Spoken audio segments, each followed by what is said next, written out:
ఇప్పుడు చూస్తే ఇటీవల రుమాటాయిడ్ ఆర్థరైటిస్ అనే వ్యాధి చాలా పెరిగిపోతుంది. అంటే ఇది ఇది కేవలం జాయింట్ నొప్పుల గురించి మాత్రమే కాదు. ఇది మేము వైద్యపరంగా ఆటో ఇమ్యూన్ వ్యాధిగా పిలుస్తాం. మన శరీరంలోని రక్తంలో ప్రత్యేక కణాలు ఏర్పడి కండరాలు, జాయింట్లను దాడి చేస్తాయి. ముఖ్య అవయవాలు ప్రభావితమవుతాయి. చూస్తే ఇది మహిళల్లో కనిపిస్తుంది. వయస్సు 30 నుండి 50 సంవత్సరాల వయస్సులో ప్రమాదం ఉంటుంది. కానీ అయినా పురుషులు మరియు యువత అంటే 15 సంవత్సరాల పైబడిన వారికి కూడా ఇది రావచ్చు. ఇక్కడ ముఖ్యమైన విషయం ఏమిటంటే మనం దీన్ని తొందరగా గుర్తించి చికిత్స ప్రారంభిస్తే ప్రభావం తక్కువగా ఉంటుంది మరియు చికిత్స కూడా సులభంగా చేయవచ్చు. గుర్తింపు చాలా ఆలస్యమైతే జీవితాంతం మందులు వాడాల్సిన అవకాశం ఎక్కువగా ఉంటుంది. అలాగే దురదృష్టవశాత్తు దీనివల్ల తీవ్రమైన సంధి వంకరలు మరియు ఎక్కువ కాలం ఉండే సంధి నొప్పులు వచ్చే అవకాశాలు పెరుగుతాయి. అయితే మనం దీన్ని సమర్థవంతంగా ఎలా గుర్తించాలి మరియు ఇది వచ్చినప్పుడు మనం దీన్ని సరిగ్గా ఎలా చికిత్స చేయాలి, ఇదే విషయాన్ని మనం ఈ చిన్న సమాచారంతో నిండిన వీడియోలో చూడబోతున్నాం. హాయ్, నేను డాక్టర్ సోమసుందర్, ప్రముఖ స్పైన్ ఆర్థోపెడిక్ మరియు ఆరోగ్య నిపుణుని.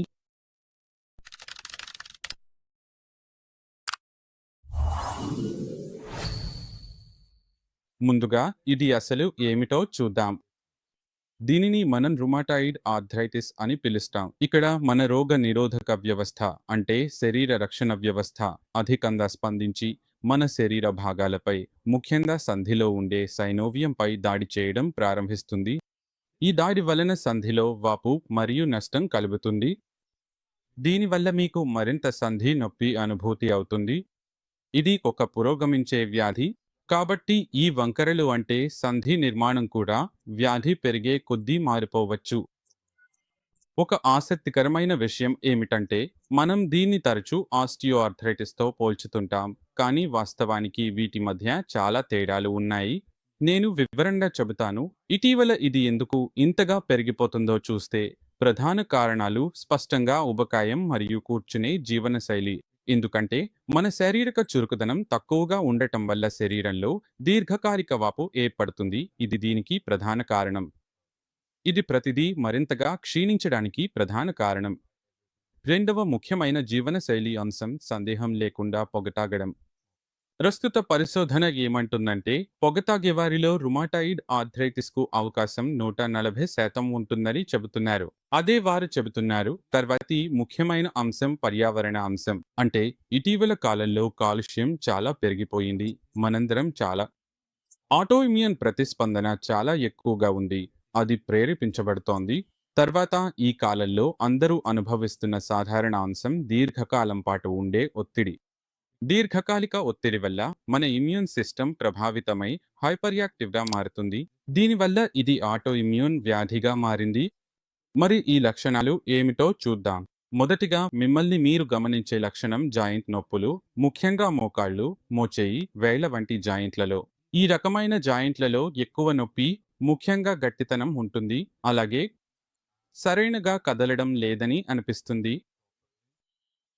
ఇక్కడ ముఖ్యంగా గమనించాల్సిన విషయం ఏమిటంటే ఉదయం లేచిన వెంటనే ఈ గట్టితనం 30 నిమిషాలు, కొన్నిసార్లు గంట వరకు కూడా కొనసాగవచ్చు. రెండవ ముఖ్యమైన విషయం ఏమిటంటే ఈ జాయింట్ నొప్పి సాధారణంగా సమాంతరంగా ఉంటుంది. అంటే కేవలం కుడి మోకాలి నొప్పి కాకుండా రెండు మోకాళ్లలో లేదా రెండు భుజాల్లో లేదా రెండు చేతుల్లోనూ ఈ నొప్పి ఉంటుంది. అందుకే దీనిని అలా పిలుస్తారు. జాయింట్ నొప్పితో పాటు ఇది అలసటను కూడా కలిగించవచ్చు. మీకు తరచుగా జ్వరం రావచ్చు. ఈ సమస్య మన హృదయం, ఊపిరితిత్తులను ప్రభావితం చేయవచ్చు, ముఖ్యంగా అధిక స్థాయిలో ఉన్నప్పుడు. ఇప్పుడు జాయింట్ నొప్పి మాట్లాడితే ఇది ఇతర రకాల జాయింట్ నొప్పి ఆర్థరైటిస్తో తేడా ఉంది. మీకు ఉపయోగపడతాయి. మొదటిగా వయస్సు పెరగడం వల్ల లేదా ఎక్కువగా వాడటం వల్ల వచ్చే ఆర్థరైటిస్ను చూస్తే అది సాధారణంగా వృద్ధులలో, ముఖ్యంగా 50 లేదా 60 సంవత్సరాల పైబడిన వారిలో ఎక్కువగా కనిపిస్తుంది. ఇది చూస్తే ఈ రకమైన ఆర్థరైటిస్ 50 సంవత్సరాల వయస్సు కంటే ముందే ప్రారంభమవచ్చు. రెండవది, ఈ ఆర్థరైటిస్లో మీరు ఎంత ఎక్కువ నడిచినా నొప్పి అంత ఎక్కువగా పెరుగుతుంది. మీరు విశ్రాంతి తీసుకుంటే నొప్పి కొంత తగ్గుతుంది. కానీ ఇన్ఫ్లమేషన్ వల్ల వచ్చే రకంలో ఉదయం లేచినప్పుడు నొప్పి ఎక్కువగా ఉంటుంది. మీరు కాస్త కదలడం, నడవడం మొదలుపెట్టిన తర్వాత నొప్పి తగ్గడం ప్రారంభిస్తుంది. ఇప్పుడు మీకు ఈ రకమైన ఇన్‌ఫ్లమేటరీ ఆర్థరైటిస్ ఉందో లేదో తెలుసుకోవడం చాలా ముఖ్యం. మనం త్వరగా గుర్తిస్తే అంత మంచిది. మనం త్వరగా నిర్ధారించి వెంటనే చికిత్స ప్రారంభిస్తే జాయింట్ల కార్యకలాపాలపై ప్రభావాన్ని తగ్గించవచ్చు. కొన్నిసార్లు మనం జాయింట్ నష్టం కూడా తిరిగి మళ్లించగలుగుతాం. ఈ విధంగా దీర్ఘకాలిక సమస్యలు, డిఫార్మిటీలను చాలా వరకు నివారించవచ్చు. దీనిని త్వరగా గుర్తించడం ద్వారా మనం జాయింట్లపై ప్రభావాన్ని మాత్రమే కాకుండా గుండె, ఊపిరితిత్తులు, కళ్ళు, ఇతర అవయవాలపై ప్రభావాన్ని కూడా చాలా వరకు తగ్గించవచ్చు. కాబట్టి దీన్ని ఇప్పుడు గుర్తించడం సులభం, ముఖ్యంగా కొన్ని రక్త పరీక్షల ద్వారా.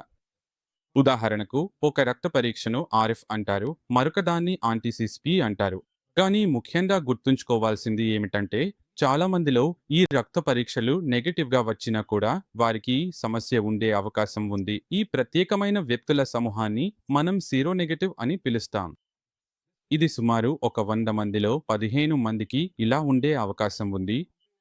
రక్త పరీక్షలతో పాటు మీరు జాగ్రత్తగా ఎక్స్‌రేలను, అల్ట్రాసౌండ్ పరీక్షను చేస్తే సంభవించే జాయింట్ నష్టం సులభంగా, స్పష్టంగా గుర్తించవచ్చు. మరొక అత్యంత ముఖ్యమైన విషయం ఏమిటంటే, లక్షణాలు కనిపించిన వెంటనే ముఖ్యమైన 3 నెలల్లోనే మనం ఈ వ్యాధిని సరిగ్గా గుర్తించి వెంటనే చికిత్స ప్రారంభిస్తే ఈ దుర్బలత కలిగించే వ్యాధి పురోగతిని 60% కంటే ఎక్కువగా సులభంగా తగ్గించవచ్చు. రెండవది, కొన్ని జీవనశైలి మరియు ఆహారపు మార్పులు చేసుకోవడం ద్వారా కూడా ఈ సమస్యను కొంతవరకు నియంత్రించవచ్చు. ప్రధానంగా మేము యాంటీ ఇన్‌ఫ్లమేటరీ డైట్‌ను సూచిస్తాం. అంటే మీ ఆహారంలో ఆరోగ్యకరమైన ఫ్యాటీ ఫిష్‌లు వంటి సాల్మన్, పసుపు పొడి మరియు ఎక్కువగా ఆకుకూరలు చేర్చుకోవడం. ఇది చాలా ప్రయోజనకరం. అలాగే చక్కెరలు ఎక్కువగా ఉండే ఆహారాలను తగ్గించడానికి ప్రయత్నించండి. అదే సమయంలో యోగా, ఈత, నడక వంటి తక్కువ ప్రభావం కలిగించే కార్యకలాపాలు చేయడం ద్వారా జాయింట్ల చలనం పెరుగుతుంది. ఇవి అవకాశాలను కొద్దిగా మాత్రమే తగ్గించినా సరే, ఇప్పటికే ఈ పరిస్థితి ఉన్నవారికి ఈ చర్యలు వారి జీవనశైలిని కొనసాగించడంలో చాలా ఉపయోగపడతాయి. నిరంతరతను తప్పకుండా పాటించండి. ప్రతిరోజు కనీసం 30 నిమిషాలు శారీరక కార్యకలాపం చేయాలని లక్ష్యంగా పెట్టుకోండి. మునుపు చెప్పినట్లుగా ఒత్తిడి నిర్వహణ, ధ్యానం, మైండ్‌ఫుల్‌నెస్, శ్వాస వ్యాయామాలు శరీరంలో బలహీనతను తగ్గించడంలో సహాయపడతాయి. ఇప్పుడు నేను ఒక ముఖ్యమైన సంకేతం గురించి మాట్లాడబోతున్నాను. చాలా మందికి చాలా అపోహలు ఉన్నాయి. కాబట్టి ఇప్పుడు మనం 13 ముఖ్యమైన అపోహలను చర్చిద్దాం. ప్రధానంగా ఇది ఎక్కువగా వృద్ధులకు మాత్రమే జరుగుతుందని అందరూ అనుకుంటారు, కానీ అది పూర్తిగా నిజం కాదు. మీకు ఇది ఉంటే వాస్తవానికి ఇది 50 నుండి 130 సంవత్సరాల మధ్య ఎప్పుడైనా ప్రారంభమయ్యే అవకాశం ఉంది. రెండవది, ఇది ముందుకు సాగుతున్న కొద్దీ ప్రమాదం చాలా పెరుగుతుందని మనం అనుకుంటాం, కానీ వాస్తవానికి అది పూర్తిగా విరుద్ధం. ఇది వయస్సుతో నేరుగా సంబంధం కూడా లేదు. మీరు ఎప్పుడూ మంచంలోనే ఉండిపోయినా ప్రమాదం కొనసాగుతూనే ఉంటుంది. కానీ మీరు చురుకుగా ఉండి శారీరకంగా ఆరోగ్యంగా ఉంటే దీని ప్రభావం మీపై చాలా తక్కువగా ఉంటుంది.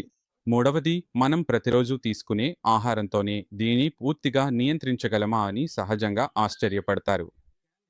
ఆహారం మీ లక్షణాలను కొంతవరకు నియంత్రించడంలో సహాయపడుతుంది, కానీ ఇది అసలు పరిస్థితి లేదా దాని చికిత్సపై ప్రభావం చూపదు. కాబట్టి ప్రత్యేక నిర్వహణ ప్రణాళికను అనుసరించడం మంచిది. ఇప్పుడు మీరు అధిక ప్రమాదంలో ఉన్నారా లేదా లేరా?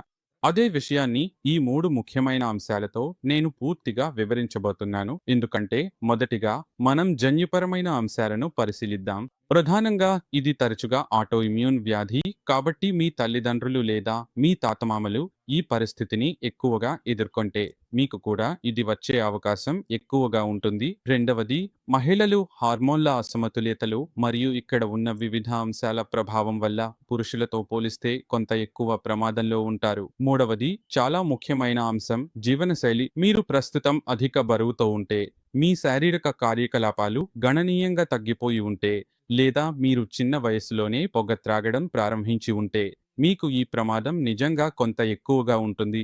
కాబట్టి బలమైన జన్యుపరమైన అంశం ఉన్నా కూడా దీన్ని నివారించడానికి కొన్ని ప్రాయోగిక సూచనలు ఖచ్చితంగా ఉన్నాయి. ఉదాహరణకు, మీరు చిన్న వయసులోనే పొగ త్రాగడం ప్రారంభించి ఉంటే, మీరు పూర్తిగా పొగ త్రాగడం మానేయాలి. అది నేరుగా సంబంధించి చాలా ప్రభావవంతమైన అంశం. అవును, చాలా ఎక్కువ. సరైన ఆరోగ్యాన్ని కాపాడుకోండి. స్థితి సరిగ్గా ఉంటే శరీరం మరియు సంధులపై ఒత్తిడి తగ్గుతుంది.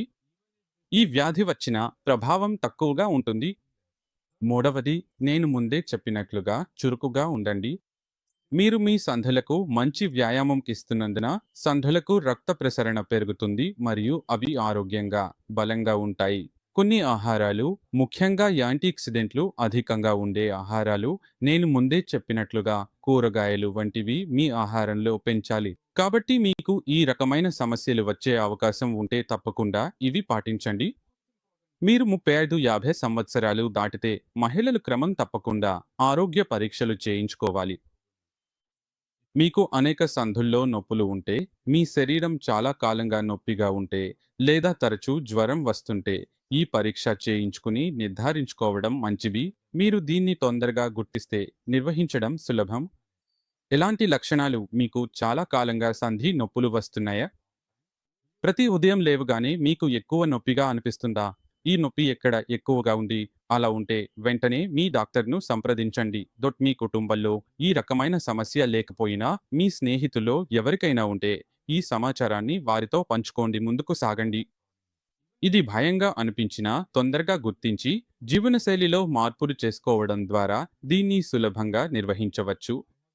ఈ పరిస్థితి ఉన్నా కూడా ఆరోగ్యకరమైన జీవనశైలిని పాటిస్తూ చురుకుగా ఉండటం వల్ల చాలా మంది రోగులు చాలా కాలం పాటు ఆరోగ్యంగా, చురుకుగా జీవించగలిగాను.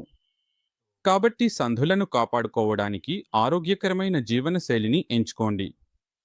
లైక్ చేయండి, సబ్స్క్రైబ్ చేయండి. ఇలాంటి సందేహాలు ఉంటే లేదా మీరు ఇలాంటి అనుభవాన్ని ఎదుర్కొంటే మీ అనుభవాన్ని కామెంట్స్‌లో పంచుకోండి. మీ జీవితంలో ఎప్పుడూ అప్డేట్‌గా ఉండండి.